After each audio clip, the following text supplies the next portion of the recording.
I'm Aaron at Hobbies Direct, and this is the best cars of 2023. In no particular order, let's do this. Arma Granite Grom. First off, Grom is a really good name, especially if you're Australian, and it's cool to have Arma enter the battle of 1/18th-ish scale cars. Now, Arma could have cheaped out on this car and just sold it as a low price thing with a premium name, but they didn't. The transmission is fully metal geared for durability, and even the waterproof servo has metal gears. It comes with a 2S battery and charger, and the body is clipless, so no losing clips.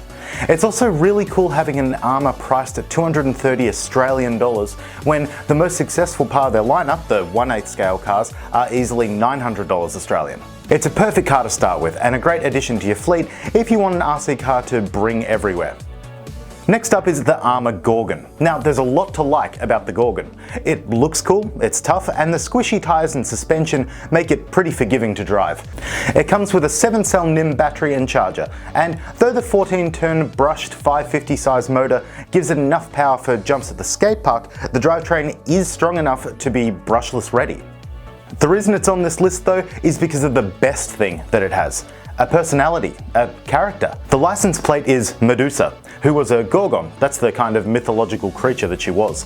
The whole thing stays on theme, with the snake motif repeated across the whole design. The driver's name is even S.L. Jackson, and that's amazing. It reminds me of seeing a Lunchbox or a Midnight Pumpkin for the first time when I was a kid, and playing out all the crazy storylines and adventures in my little head, even when I wasn't driving one. It's that imagination and spirit of fun, it runs right through the Gorgon, and Arma make all the custom colour match parts so you can tweak the truck's look to your liking. Next up is the Tamiya BBX. The newest chassis from Tamiya, the BB01, isn't just on this list because it looks like an old school off-road buggy like the Fighting Buggy or Buggy Champ, or because it handles really well or it's a great build. It isn't on the list because it's a beautiful mix of old school looks and modern materials. It's on this list because it is the first Tamiya kit ever to be depicted with a brushless motor on its box art. That's huge for them, and it might signal a faster, more powerful future, with bearings included, hopefully. Just as a quick aside, I'd like to give a special shout out to this Tamiya Thundershot that I built last year. I bought it because it's from 1987, and so am I, and it has a monoshock and they're always fun. I threw in a brushless motor and put on some Hornet stickers to stray from the box art a bit, and I just thoroughly enjoyed the build. It might not be the best car released in 2023, but it is my favourite car that I built in that year. Now, you might have noticed there's a big name missing from this list, Traxxas. And it's not because they haven't released anything good, far from it. There's been a couple of new TRX4s and the new BL2S range that looks fantastic, and the Raptor R looks particularly sweet. I say looks because, well, Australia hasn't actually received any of these yet. When we did the Kyosho TRD Taco video, there were a few comments asking how it compared to the Raptor, and we don't know. Because none of those Traxxas cars have made it to Australia, none of them make it onto the list. If they had been available for us to experience, it's really, really likely that multiple Traxxas cars would be on this list. We're told 2024 will be better, so who knows? In 12 months' time, the next one of these videos could be very different. What did make it to Australia nicely though was Kyosho cars. We're going to call this the Kyosho section because there's a lot here. Fazers. This is a quick one because I know they ain't new. But Kyosho deserves a real verbal pat on the back for the sheer number of these cars that they have released this year and just how scale realistic they all look. Good job, Kyosho. Keep it up and do more JDM, please. Corolla. Optima Mid-World Spec. This is on our list because of the simple fact that this is a World Championship race car, and it looks cool, and it has turbofan wheels, and it's an Optima Mid, one of the most hype-inducing releases of 2023. The Fantom. This one is on the list for a few reasons. First, this was one of the most requested cars we had this year. Second, it has matching gold and anodized parts, and it's chain drive, and that's just cool.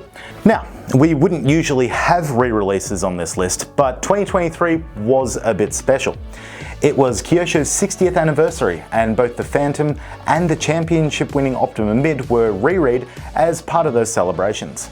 For any company to have been around for 60 years is impressive in and of itself, but to be at the forefront and still massively popular, That's amazing. Special mention goes out to the mighty TRD Taco KB10. The reception the unboxing videos got was fantastic, so thanks to you for watching, and thanks to the Taco for being such a good car.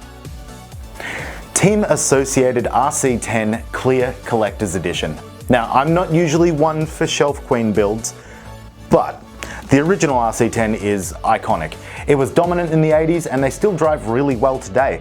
And this is a celebration of the 40th anniversary of the remarkable RC10 chassis from Team Associated. I like that it's a build kit. That's what a race car should be. And I like that it's clearly intended to be a display piece to be looked at. And I really like that if you want to just ignore the whole limited edition nature of this thing, you can whack in some electronics and take it for a run. It's a functional piece of art. Also, the Pro2 SC10. This isn't a new car either, but I had to mention this. In November we went to the Geelong Revival Motoring Festival and brought a few cars to run on our portable track. Out of everything we brought, we all fought over driving this one. The tyres, the shocks, the springs, the overall handling is just so good, and the drivetrain is smooth and quiet, and the car is just impressively tough. Seriously, some of the crashes this car has survived were actually loud. Basically, we love it, even though we were kinda horrible to it. Sorry, buddy. So now, let's slow it down and go crawling for a moment with the FMS Land Cruiser FJ40. FMS just came along and set the new gold standard for scale realism in RC. It's not just the officially licensed Toyota shell or the LEDs or the chassis, it's that everything opens. And when you do open the doors, there's a staggering attention to detail. Like, the seats are actually soft and the steering wheel actually moves. It's just awesome. Changing gears completely for the next one, the XRay X4 24. It feels a bit weird having a $1,000 full competition slab of carbon fiber on this list, but it's on this list for very good reason. See, when you buy a race car, you aren't necessarily paying for the materials or even the name. Most of the time you don't even get electronics or wheels or a body. What you are paying for is hundreds of hours of research and development to squeeze the absolute maximum handling potential out of a 1/10 scale car. And the X424 edition has an incredible shock setup. First, they're in closer to the center of the car for greater stability and balance, and they're also easier to adjust, have more adjustment, lower the whole car's center of gravity, and the rear can be set up to have active or fixed dampening. I don't really know how that works, but it does give you more steering and rotation on high grip tracks. Plus, it's a 2024 model we got in 2023, so it's kind of a time machine. Just like last time, the rest weren't in an order, but whatever thing is mentioned at the end of the video is clearly the winner, yeah? So what is number one in our list of best cars of 2023? Well, the video title was intentionally misleading because the best car isn't even a car, it's a bike. If you've seen any other YouTube top 10 best cars of the year videos, this one won't have surprised you. It's the lossy Promoto MX motorbike. This thing was so incredibly popular, if you could get one. They sold out basically as quickly as they came in stock. It prompted even more interest and hype than the Kyosho Fantom. Where is the Promoto? When are you going to get the Promoto? Why aren't you getting the Promoto now? And so on. It's not just how good the bike looks, and the rider too, it's how well it drives. The Promoto is super stable to the point that a local track is going to start running them as a one-make race class. How is it so stable? It has two motors, one that drives the rear wheel like a real bike, and it uses an actual chain, and one that is always running, spinning a flywheel at 22,000 RPM to maximize gyroscopic stabilization. Whew, words. The fact that there's a preset wheelie mode shows just how well Lossy executed this idea. RC dirt bikes have been done before, but never this well. So, what did we get right? What did we get wrong? Sound off in the comments and let us know if you have any predictions for what's to come and shake up the RC world in 2024 and beyond. Mine? Based on absolutely nothing, Arma will give a burnout mode to the infraction or felony. Kyosho will release a Beetle body on the Mad Van chassis. Traxxas will release a new 12S X Max, which will be worse in every single way, and Tamiya will start putting bearings in all of their new kits. Or none of those things. Or all of those things. Anyway, like, comment, subscribe, and do whatever else you want. I'm not your mum. Thanks so much for watching, and I'll see you in the next video. Bye!